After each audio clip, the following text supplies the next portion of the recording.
আসসালামু আলাইকুম গাইজ। এখন হাজার হাজার ক্রিয়েটার এই ধরনের কমিউনিটি বানিয়ে লাখো লাখো লাইক অর্জন করছে। তো আসলে তারা কিভাবে এমন কমিউনিটি পোস্ট এডিটিং করছে, চলুন আমরা সেটা শিখে নিই। তো গাইজ, আমার ফোনে থাকা ইনশট অ্যাপসটি আমরা এখন ওপেন করে নিলাম। ওপেন করার পরে ফটোতে চলে গেলাম। দেখুন, ফটোতে যাওয়ার পরে আমরা এখন ওপরে যে আসছে না ব্যাংক, ওইখানে ক্লিক করলাম। ক্লিক করার পরে আমরা এখন এখান থেকে একটা ব্যাকগ্রাউন্ড নিয়ে নেব, সুন্দর ব্যাকগ্রাউন্ড। তো এখান থেকে আমরা একটা সুন্দর ব্যাকগ্রাউন্ড নিয়ে নিচ্ছি। দেখুন, ব্যাকগ্রাউন্ড নেওয়া হয়ে গেলে আমরা এখান থেকে বেরিয়ে যাচ্ছি, তারপরে চলে যাচ্ছি এইখানে। এইখানে আসার পরে আমরা এখন আল্লাহর নামটি যেটা আমরা এডিট করব সেটা সুন্দরভাবে লিখব। তো এখন আমরা এখানে সেই আল্লাহর নামটি লেখা শুরু করে দিচ্ছি। আমি এখানে কালারটা নিয়ে নিচ্ছি, যেটা আমার চয়েস সেই কালারটা আমি এখানে নিয়ে নিলাম। এবার আল্লাহর নামটা লেখা শুরু করে দিলাম। এটি নিজে নিজেই লিখতে হবে, কারণ আপনি যদি অন্যের ফটো নেন তাহলে সেখান থেকে কপিরাইট স্ট্রাইক আসার সম্ভাবনা রয়েছে। তাই আমরা এখানে এসে আল্লাহর নামটা নিজে নিজে লিখে নিলাম।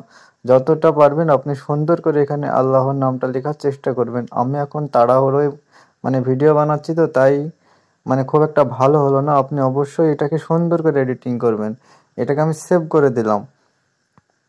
এটা সেভ করার পরে আমাকে আবারও ব্যাক করতে হবে, তার কারণ এই ধরনের কমিউনিটি বানাতে গেলে দুটো ফটো লাগে। তাই আমি আরেকটা ফটো এডিট করব। আমি আরেকটি ব্যাকগ্রাউন্ড নিয়ে নিলাম এবং সেখানে অন্য কালার দিয়ে আরেকবার আল্লাহর নামটি লিখব। তো বন্ধুরা দেখুন, আমি এখানে এই কালারটা চয়েস করলাম।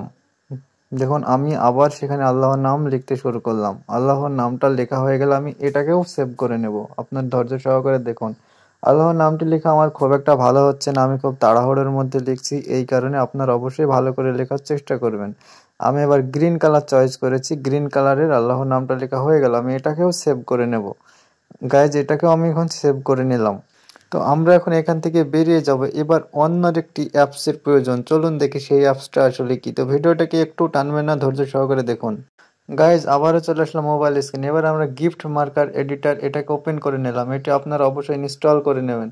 এবার চলে গেলাম ইমেজ এডিটর। এখানে গিয়ে গাইজ, আমরা যে ফটো দুটো এডিট করেছিলাম সে দুটো ওপরে দেখতেই পাচ্ছেন, দুটোকে আমরা নিয়ে নিলাম। রাইট চিহ্নতে এবার ক্লিক করে দেব। রাইট চিহ্নতে যাওয়ার পরে দেখুন এখানে একটা ভিডিও প্লে টাইপের জায়গা আছে এবং স্পিড অপশান আছে। স্পিড অপশানে যাওয়ার পরে আপনারা স্পিডটা কতটা নেবেন সেটা আপনারা সিলেক্ট করে নেবেন, আপনাদের ব্যক্তিগত ব্যাপার। এই যে দেখুন গাইজ, এখন ফটোটি নাচতে শুরু করেছে। এই স্পিডটা আপনি যতটা কমাবেন বাড়াবেন ততটাই এই ফটোটি আপ ডাউন হবে। এইভাবেই তারা ফটোগুলি এডিটিং করে। এই ফটোগুলি আপনি অন্য কোথা থেকেও কালেক্ট করতে পারেন। এই যে দেখুন গাইজ, আমরা যতটা করছি ততটাই এরকম হচ্ছে। আবার আপনি এখান থেকে কালারটাও একটু চেঞ্জ করতে পারেন। তারপরে এখানে আরেকটু ভালো করার জন্য নিচে দেখুন ইফেক্ট বলে একটা মানে অপশান রয়েছে। এখানে গিয়ে আপনি এই যে আমি একটা লাইটিং দিয়ে দিলাম, ইচ্ছে করলে আপনারা এগুলো করে এডিটিং করতে পারেন। তো গাইজ, এটাই এইভাবেই তারা কমিউনিটি পোস্ট তৈরি করে। এই যে আমি এটাকে এখন সেভ করে নিলাম, একটু সময় লাগছে দেখুন। এটাকে আমি এখন সেভ করে নিলাম। গাইজ, এবার আমরা ইউটিউব অ্যাপসটি ওপেন করে নেব। এই যে আমি এখন ইউটিউব অ্যাপসটি ওপেন করে নিয়ে তার ভিতরে প্রবেশ করে গেলাম। এবার যেখানে কমিউনিটি পোস্ট করতে হয় আমি সেখানে চলে আসলাম। এই যে এখানে ভিডিও শর্ট এইসব আমি এখন পোস্টের প্রয়োজন, আমি সেখানে চলে গেলাম।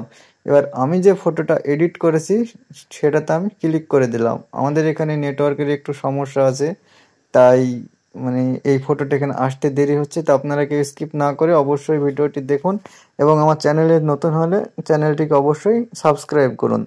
দেখুন গাইজ, ফটোটি এখানে অলরেডি চলে এসেছে, কিন্তু টিপটা ঝিকঝাকটা হচ্ছে না, আপ ডাউনটা হচ্ছে না। তার জন্য আপনাকে আরেকটি ফটো সিলেক্ট করতে হবে। এই যে ফটো সিলেক্ট করার সঙ্গে সঙ্গে ওখানে ওটা ঝিকঝাক শুরু হয়ে গেল। তবে কিন্তু আপনারা এই এখন যেটা সিলেক্ট করছেন এটাকে কিন্তু অবশ্যই ডিলিট করে দেবেন। আমি উপরে টাইটেল দিয়ে দিলাম, একটু ধৈর্য সহকারে দেখুন। উপরে টাইটেল দিয়ে দিলাম, কিন্তু যেখানে এখন ঘুরছে ওখানে একটা ফটো আসবে, সেই ফটোটা কিন্তু আপনাদেরকে অবশ্যই ডিলিট করে দিতে হবে।